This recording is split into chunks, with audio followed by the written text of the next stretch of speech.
ایمان پر فاطمہ یا الہی، ایمان پر فاطمہ یا الہی، ایمان پر فاطمہ یا الہی۔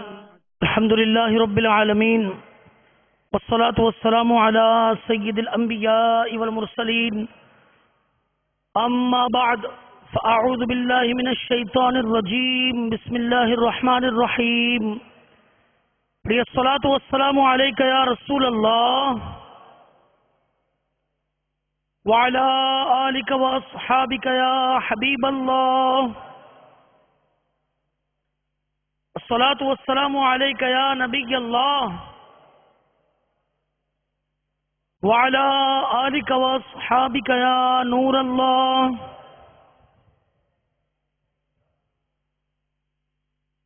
دعوت اسلامی کے اشاعتی ادارے مکتبۃ المدینہ کی مطبوعہ کتاب فیضان معراج، جو کہ المدینۃ العلمیہ نے مرتب کی، اس کی ابتدا درود پاک کی اس فضیلت سے کی گئی ہے کہ سرکار نامدار مدینے کے تاجدار دو عالم کے مالک و مختار صلی اللہ تعالی علیہ وسلم کا فرمان عالی شان ہے، جمعہ کے دن مجھ پر کثرت سے درود بھیجو کیونکہ یہ حاضری کا دن ہے، اس میں فرشتے حاضر ہوتے ہیں، جو کوئی بھی مجھ پر درود بھیجتا ہے اس کا درود مجھ پر پیش کیا جاتا ہے جب تک کہ وہ درود پڑھتا رہتا ہے۔ حضرت ابو درداء رضی اللہ تعالیٰ نے عرض کیا کہ کیا وصال شریف کے بعد بھی، یعنی جب آپ اس دنیا سے پردہ فرما جائیں گے، اس کے بعد بھی یہ معاملہ ہوگا؟ ارشاد فرمایا کہ ہاں، وصال کے بعد بھی بے شک اللہ تعالیٰ نے زمین پر انبیاء کرام علیہ الصلوۃ والسلام کے جسموں کو کھانا حرام فرما دیا ہے، لہذا اللہ کے نبی زندہ ہیں، انہیں رزق دیا جاتا ہے۔ صلو علی الحبیب صلی اللہ تعالی علی محمد وعلی آلہ وصحبہ وبارک وسلم، صلاۃ و سلام علیک یا سیدی یا رسول اللہ صلی اللہ علیہ وسلم۔ میٹھے میٹھے اسلامی بھائیوں، اہل اسلام کا یہ عقیدہ ہے کہ تمام انبیاء کرام علیہ الصلوۃ والسلام اپنی اپنی قبروں میں اسی طرح بحیات حقیقی زندہ ہیں جیسے دنیا کے اندر تھے۔ آپ نے ابھی جو روایت سنی، سبھی یہی بات ظاہر ہوتی ہے۔ سبحان اللہ عز و جل، جب تمام انبیاء کرام علیہ الصلوۃ والسلام کی یہ شان ہے تو سب نبیوں کے سردار محبوب پروردگار حضور احمد مجتبیٰ محمد مصطفیٰ صلی اللہ تعالی علیہ وسلم کی شان و عظمت کا کیا عالم ہوگا۔ یقیناً آپ صلی اللہ تعالی علیہ وسلم آج بھی حیات ہیں اور اپنے غلاموں کی دستگیری اور مشکل کشائی فرماتے ہیں، مگر ہماری کم بین یعنی کمزور نگاہیں یہ آپ صلی اللہ تعالی علیہ وسلم کو دیکھنے سے قاصر ہیں۔ میرے آقا سید اعلیٰ حضرت امام اہل سنت عظیم المرتبت عظیم البرکت پروان شمع رسالت مجدد دین و ملت مولانا شاہ امام احمد رضا خان علی رحمت الرحمان اپنے ایک شعر کے اندر کس طرح حیات نبی صلی اللہ تعالی علیہ وسلم کو بیان فرماتے ہیں۔ چنانچہ آپ ارشاد فرماتے ہیں کہ تو زندہ ہے واللہ، تو زندہ ہے واللہ، تو زندہ ہے واللہ، تو زندہ ہے واللہ، میرے چشم عالم سے چھپ جانے والے۔ صلو علی الحبیب صلی اللہ تعالی علی محمد وعلی آلہ وصحبہ وبارک وسلم، صلاۃ و سلام علیک یا سیدی یا رسول اللہ وعلی آلک واصحابک یا حبیب اللہ۔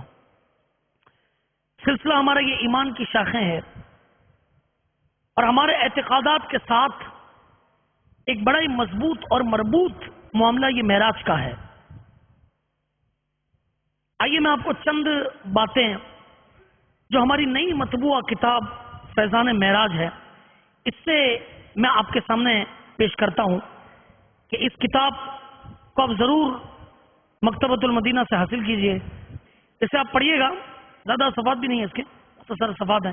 جو عموماً مطالعہ کا شوق رکھتے ہیں، ریڈنگ کا شوق رکھتے ہیں، وہ اسے انشاءاللہ عز و جل ان کے لیے یہ بہت فائدہ مند کتاب ہوگی، اور ہر مسلمان کے لیے بالعموم یہ کتاب بہت زیادہ فائدہ مند ہے۔ اس کتاب کو آپ یہ حاصل کیجئے گا۔ لہذا معجزہ معراج اور اس وقت کے زمانے کے کیا حالات تھے، اور پھر ایک بڑی مشہور آیت جو 15ویں پارے کی پہلی آیت ہے، اس کے اوپر چند باتیں آپ کو عرض کرتا ہوں۔ تو میٹھے میٹھے اسلامی بھائیوں اور مدنی چینل کے ناظرین، جب سے پیارے آقا میٹھے میٹھے مصطفیٰ صلی اللہ تعالی علیہ وسلم نے اپنی نبوت اور رسالت کا اعلان فرمایا تھا اور لوگوں کو خدا واحد عز و جل کی عبادت کی طرف بلانا شروع فرمایا تھا، تب سے شرک و کفر کی فضاؤں میں پروان چڑھنے والے لوگ آپ صلی اللہ تعالی علیہ وسلم کی جان کے دشمن ہو گئے تھے۔ حالانکہ آپ صلی اللہ تعالی علیہ وسلم کی مبارک حیات کے ہر باب کا ہر ورق ان کے سامنے تھا، جو شبنم سے زیادہ پاکیزہ، پھول سے زیادہ شگفتہ، آفتاب و مہتاب سے زیادہ روشن اور چمکدار، اور ظاہری باطنی ہر قسم کے عیب و برائی سے پاک تھا۔ اس کے باوجود وہ بدبخت آپ صلی اللہ تعالی علیہ وسلم کو جھٹلانے لگے۔ نبوت کی روشن نشانیاں دیکھ کر جب لاجواب ہو جاتے اور کچھ بن نہیں پڑتا تو معاذ اللہ سرکار دو عالم صلی اللہ تعالی علیہ وسلم کے ان معجزات کو سحر، یہ جادوگری قرار دے دیتے ہیں۔ ظالموں نے آپ صلی اللہ تعالی علیہ وسلم کی راہ میں کانٹے بچھائے، جس میں ناظرین پر پتھر برسائے، تکالیف و مصائب کے پہاڑ توڑ ڈالے اور تان و تشنیع کا بازار خوب گرم کر دیا۔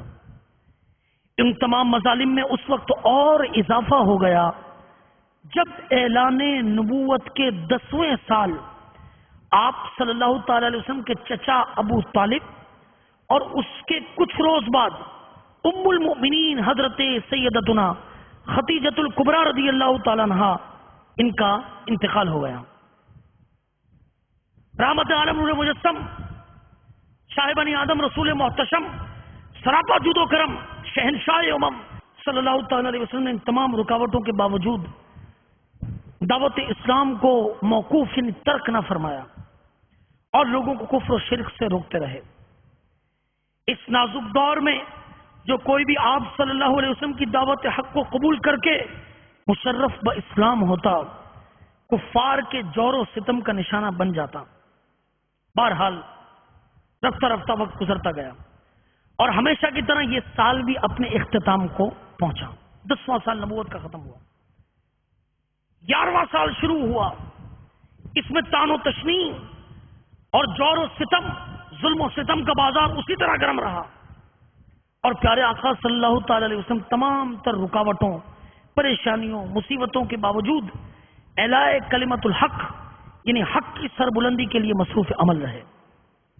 کرتے کرتے جب رجب المرجب کا مہینہ آیا اور جب اس کی 27ویں شب یہ تشریف لائی، تو اس مبارک رات میں اللہ عز و جل اپنے محبوب صلی اللہ تعالی علیہ وسلم کو وہ شرف عطا فرماتا ہے جو اس سے پہلے کسی کو بھی حاصل نہیں ہوا۔ یہ وہ حیرت انگیز واقعہ تھا کہ سننے والے دنگ رہ جاتے ہیں، عقل کو دولت کل سمجھنے والوں کے کفر و انکار کا اضافہ ہوتا ہے، جبکہ کامل الایمان خوش نصیبوں کا ایمان اور بڑھ جاتا ہے۔ میٹھے میٹھے اسلامی بھائیوں اور مدنی چینل کے ناظرین، اس عظیم واقعے کو واقعہ معراج کہا جاتا ہے۔ قرآن مجید فرقان حمید میں اللہ تبارک و تعالی اس کا مختصر ذکر کرتے ہوئے کچھ یوں ارشاد فرماتا ہے۔ سورہ پارہ نمبر 15، سورہ بنی اسرائیل کی پہلی آیت۔ میرا آقا نعمت عظیم المرتبت، عظیم البرکت، پروان شمع رسالت، مجدد دین و ملت مولانا شاہ امام احمد رضا خان علیہ رحمت الرحمان اپنے شورۂ آفاق ترجمہ قرآن کنز الایمان میں اس آیت کا ترجمہ کچھ اس طرح فرماتے ہیں کہ پاکی ہے اسے جو راتوں رات اپنے بندے کو لے گیا مسجد حرام یعنی خانہ کعبہ سے مسجد اقصی یعنی بیت المقدس تک، الذی بارکنا حولہ لنریہ من آیاتنا، فرمایا کہ جس کے ارد گرد ہم نے برکت رکھی کہ ہم اسے اپنی عظیم نشانیاں دکھائیں، انہ هو السمیع البصیر، بے شک وہ سنتا دیکھتا ہے۔ لہذا اس آیت کے تحت مفسرین نے بڑے زبردست مدنی پھول عطا فرمائے.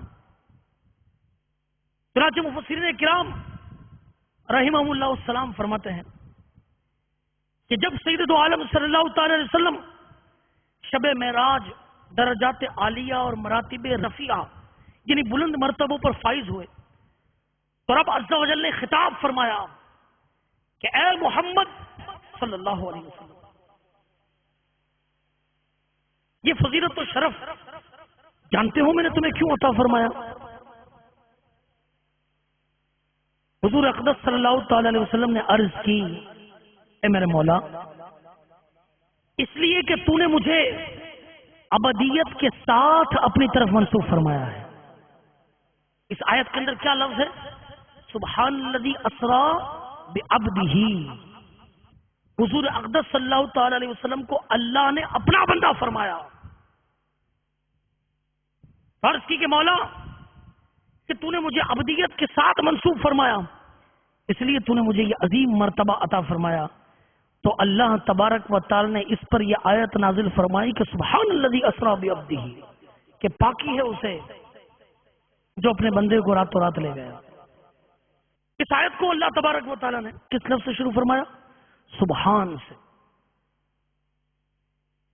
اور اللہ تبارک و تعالی نے سبحان الذی کہہ کر اپنی پاکی بیان فرمائی. یہ کلمہ تعجب کے موقع پر بولا جاتا ہے کہ جب کوئی ایسا کام ہو جاتا ہے تو ہم بھی تعجب کے اس پر بولتے ہیں کہ سبحان اللہ ایسا ہو گیا. لہذا تعجب کے موقع پر بولا جاتا ہے.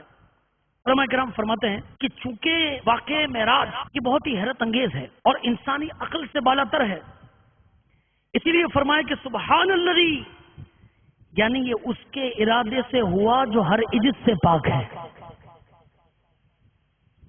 ایک معراج جسمانی ہے جو شب معراج کو ہوئی، اور بقیہ تمام معراج روحانی ہیں. نیک بندے یہ بھی جو سمجھیے کہ خواب کے اندر جنت دیکھ لیتے ہیں، بعض اوقات دوزخ کے معاملات دکھا دیے جاتے ہیں. نیک لوگ جیسا کہ سید امام اعظم ابو حنیفہ رضی اللہ تعالیٰ جن کی ہم تقلید کرتے ہیں، انہوں نے خواب میں اللہ تعالیٰ کو 100 مرتبہ دیدار کیا ہے. 100 مرتبہ دیدار کیا. مگر جاگتی آنکھوں کے ساتھ یہ معجزہ صرف ایک ہستی کو عطا ہوا ہے، اور وہ ذات کون سی ہے؟ سید دو عالم صلی اللہ تعالی علیہ وسلم کی ذات ہے. لہذا اگر یہ معراج روحانی ہوتی تو یہاں پر روح کا تذکرہ کیا جاتا، مگر یہاں پر اللہ تبارک و تعالی نے اپنی صفت بیان فرمائی کہ سبحان الذی، پاک ہے وہ رب.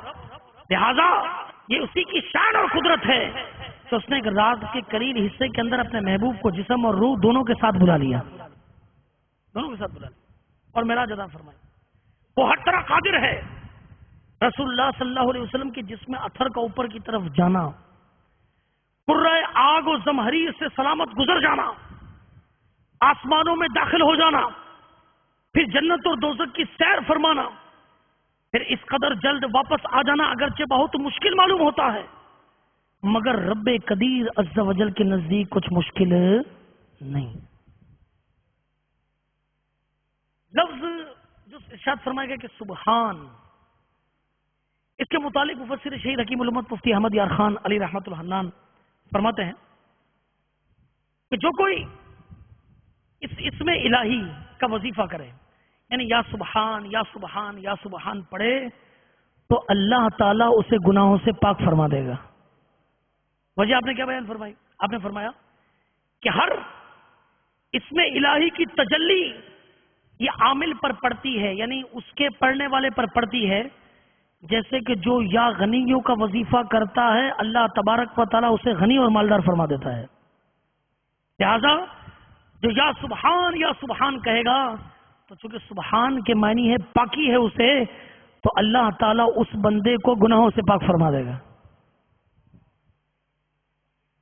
اور یہاں رب عز و جل نے سبحان الذی کہہ کر اپنی پاکی بیان فرمانے کے بعد اسرا کا لفظ ارشاد فرمایا، جس کا مطلب ہے لے گیا. اس کا مطلب کیا ہے؟ لے گیا. غور کیجئے کہ اللہ رب العزت نے حضور اقدس صلی اللہ علیہ وسلم کو جانے والا نہیں فرمایا کہ وہ گئے، بلکہ کیا فرمایا؟ وہ رب عز و جل لے گیا. تو علماء فرماتے ہیں اللہ تعالیٰ نے لفظ سبحان اور اسرا فرما کر معراج جسمانی پر ہونے والے ہر اعتراض کا جواب دے دیا ہے. وہ یوں فرمایا کہ اے منکروں، خبردار، واقعہ معراج میں میرے حبیب صلی اللہ علیہ وسلم پر اعتراض کرنے کا تمہیں کوئی حق نہیں، اس لیے کہ انہوں نے معراج کرنے اور مسجد اقصی یا آسمانوں پر خود جانے کا دعویٰ نہیں کیا. ایسی صورت میں تو تمہیں ان پر اعتراض کرنے کا حق تھا. مگر کیا ارشاد فرمایا کہ مجھے تو میرا رب عز و جل لے گیا ہے. مجھے کون لے گیا؟ رب عز و جل لے گیا. لہذا اب کسی کو آقا دو عالم صلی اللہ تعالی وسلم پر اعتراض کرنے کا کیا حق ہے؟ یہ دعویٰ تو میرا ہے کہ میں اپنے حبیب صلی اللہ علیہ وسلم کو لے گیا. اب اگر میرے لے جانے پر اعتراض ہے کہ اللہ تعالیٰ کیسے لے گیا، یہ لے جانا اور ذرا سی دیر میں آسمانوں کی سیر کرا کے واپس لے آنا تو ممکن نہیں، تو یاد رکھو کہ میں سبحان عز و جل ہوں، ہر عجز و کمزوری سے پاک ہوں. جو چیز مخلوق کے لیے عادتاً ناممکن اور محال ہے، اگر میرے لیے بھی اسی طرح محال اور ناممکن ہو تو میں عاجز اور ناتواں ٹھہروں گا. اور عاجزی اور ناتوانی عیب ہے، اور اللہ تعالیٰ ہر عیب سے پاک ہے. سبحان اللہ، پاک ہے وہ جو اپنے بندے کو لے گیا، جو اپنے بندے کو لے گیا. اس آیت سے یہ بھی بات پتہ چلی کہ سید عالم صلی اللہ تعالی وسلم کی معراج یہ فقط روحانی نہ تھی بلکہ جسم اور روح دونوں کے ساتھ تھی. چنانچہ اعلیٰ حضرت امام اہل سنت مولانا شاہ امام احمد رضا خان علیہ رحمۃ الرحمان فرماتے ہیں کہ معراج شریف یقیناً قطعاً اسی جسم مبارک کے ساتھ ہوا، نہ کہ فقط روحانی، جو ان کے عطا سے ان کے غلاموں کو بھی ہوتا ہے، جس کی تفصیل میں نے ابھی آپ کے سامنے بیان کی. اللہ تبارک و تعالیٰ ارشاد فرماتا ہے سبحان الذی اسری بعبدہ، پاکی ہے اسے جو رات میں لے گیا اپنے بندے کو. یہ نہ فرمایا کہ اپنے بندے کی روح کو لے گیا، فرمایا اپنے بندے کو لے گیا، جسم بھی تھا اور روح بھی تھی. دوسرے مقام پر معراج کا تذکرہ کرتے ہوئے اللہ تبارک و تعالیٰ پارہ نمبر 15 اسی سورہ بنی اسرائیل کی آیت نمبر 60 میں ارشاد فرماتا ہے بسم اللہ الرحمن الرحیم وما جعلنا الرؤيا التي أريناك إلا فتنة للناس. ترجمہ کنز الایمان. اور ہم نے نہ کیا وہ دکھاوا جو تمہیں دکھایا تھا مگر لوگوں کی آزمائش کو. کیا پتا چلا کہ معراج شریف کی صبح جب پیارے آقا صلی اللہ تعالی وسلم نے اس کے بارے میں لوگوں کو بتایا تو آپ صلی اللہ تعالی علیہ وسلم پر ایمان لانے والے بعض لوگ مرتد ہو گئے. یہ کیسے ممکن ہے؟ یہ کیسے ہو گیا؟ اس آیت میں ان لوگوں کو آزمائش میں ڈالے جانے کا ذکر ہے. اس آیت سے یہ بھی پتا چلتا ہے کہ معراج شریف یہ صرف روح کو نہ ہوئی بلکہ جسم اور روح دونوں کو ہوئی. کیونکہ اگر حالت خواب میں صرف روح کو معراج ہوتی تو کسی کو اعتراض نہ ہوتا، کسی کو بھی اعتراض نہ ہوتا. کفار کو اعتراض تھا ہی اس بات پر کہ سرکار دو عالم صلی اللہ تعالی علیہ وسلم جسم کے ساتھ معراج پر تشریف لے گئے تھے. تیسرا مقام پارہ نمبر 27 سورہ والنجم 1 سے لے کے 18 تک کی آیتیں ہیں. چنانچہ اللہ تبارک و تعالیٰ پارہ نمبر 27 سورہ نجم کی آیت نمبر 1 تا 18 میں ارشاد فرماتا ہے بسم اللہ الرحمن الرحیم والنجم اذا هوى ما ضل صاحبكم وما غوى وما ينطق عن الهوى ان هو الا وحي يوحى علمه شديد القوى ذو مرة فاستوى وهو بالأفق الأعلى ثم دنا فتدلى فكان قاب قوسين أو أدنى فأوحى إلى عبده ما أوحى ما كذب الفؤاد ما رأى أفتمارونه على ما يرى وَلَقَدْ رَآهُ نَزْلَةً أُخْرَى عِنْدَ السِّدْرَةِ الْمُنْتَهَى عِنْدَهَا جَنَّةُ الْمَأْوَى إِذْ يَغْشَى السِّدْرَةَ مَا يَغْشَى ما زاغ البصر وما طغى لقد رأى من آیات ربه الكبرى۔ میرا آقا نعمت عظیم البرکت عظیم المرتبت پروان شمع رسالت مجدد دین و ملت مولانا شاہ امام احمد رضا خان علی رحمت الرحمان ان 18 آیتوں کا ترجمہ کچھ اس طرح فرماتے ہیں، وَالنَّجْمِ إِذَا هَوَىٰ، اس پیارے چمکتے تارے محمد صلی اللہ علیہ وسلم کی قسم، مَا ضَلَّ صَاحِبُكُمْ وَمَا غَوَىٰ، جب یہ معراج سے اترے تمہارے صاحب نہ بہکے نہ بے راہ چلے، اور وہ کوئی بات اپنی خواہش سے نہیں کرتے، وہ تو نہیں مگر وہی جو انہیں کی جاتی ہے۔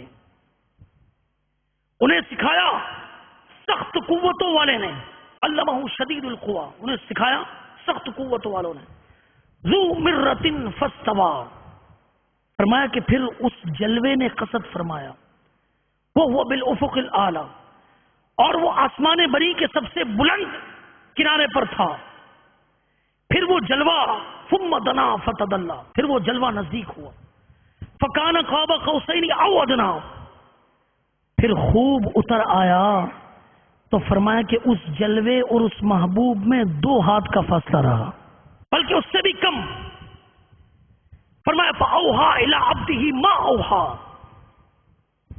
اب وہی فرمائی اپنے بندے کو جو وہی فرمائی، ما کذب الفؤاد ما رأى،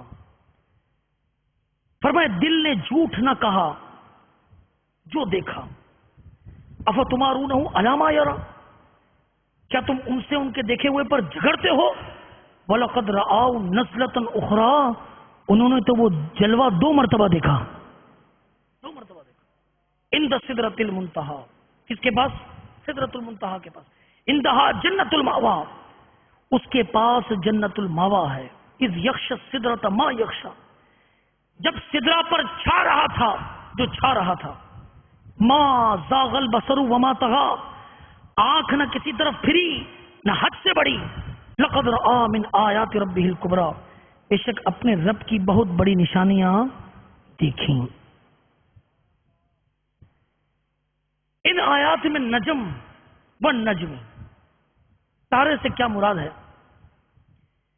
اس کی تفسیر مفسرین فرماتے ہیں، ان کے کئی اقوال ہیں اس بارے میں، بعض نے ستارے مراد لیے، بعض نے ستاروں کی خاص قسم سریا اس سے مراد لی، بعض نے قرآن مراد لیا، راجح قول یہی ہے کہ اس سے ہادی برحق حضرت محمد رسول اللہ صلی اللہ علیہ وسلم مراد ہے۔ چنانچہ ان آیات میں آسمانی سیر کا بھی تذکرہ ہے۔ اب اللہ نہ کرے اگر معراج کو کوئی انکار کرے تو کیسا؟ سنیے، صدر الفاضل حضرت علامہ سید محمد نعیم الدین مراد آبادی علیہ رحمۃ اللہ الہادی فرماتے ہیں کہ 27ویں رجب کو معراج ہوئی، مکہ مکرمہ سے حضور پرنور صلی اللہ تعالی علیہ وسلم کا بیت المقدس تک شب کے یعنی رات کے چھوٹے سے حصے میں تشریف لے جانا، یہ نص قرآنی سے ثابت ہے، اس کا انکار کرنے والا کافر ہے، اور آسمانوں کی سیر اور منازل قرب میں پہنچنا یہ احادیث صحیحہ معتمدہ مشہورہ سے ثابت ہے جو حد تواتر کے قریب پہنچ گئی ہیں، حد تواتر کے قریب پہنچ گئی ہیں، اس کا انکار کرنے والا گمراہ ہے۔ عروج یا اعراج یعنی سرکار دو عالم صلی اللہ تعالی علیہ وسلم کے سر کی آنکھوں سے دیدار الہی کرنے اور فوق العرش یعنی عرش سے اوپر جانے کا منکر یعنی انکار کرنے والا خاطی یعنی خطا کار ہے۔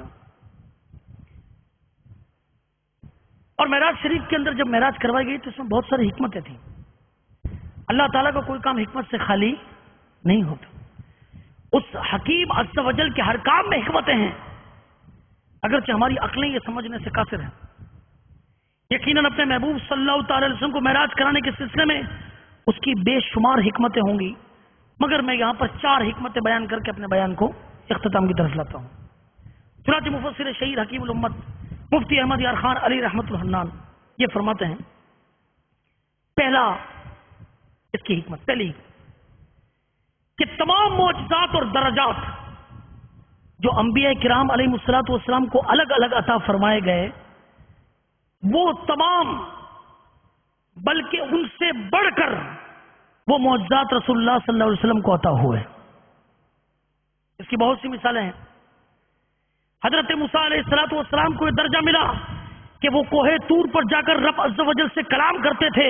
حضرت عیسیٰ علیہ السلام چوتھے آسمان پر بلائے گئے. حضرت ادریس علیہ السلام جنت میں بلائے گئے. تو حضور اکرم صلی اللہ تعالی وسلم کو اللہ تعالی نے معراج عطا فرما دی. دوسری حکمت کہ تمام پیغمبروں نے اللہ عز و جل کی اور جنت و دوزخ کی گواہیاں دی. اللہ ہے، جنت و دوزخ ہے، اور اپنی اپنی امتوں سے پڑھوایا کہ اشہد ان لا الہ الا اللہ. مگر ان حضرات میں سے کسی کی گواہی دیکھی ہوئی نہیں تھی. یہ سب گواہیاں کون سی تھیں؟ سنی ہوئی گواہی تھی، دیکھی نہیں تھی. اور گواہی کی انتہا یہ دیکھنے پر ہوتی ہے. اگر کورٹ کچہری میں کبھی آپ جائیں، جس نے دیکھا ہے وہ گواہ لاؤ، بولتے نا.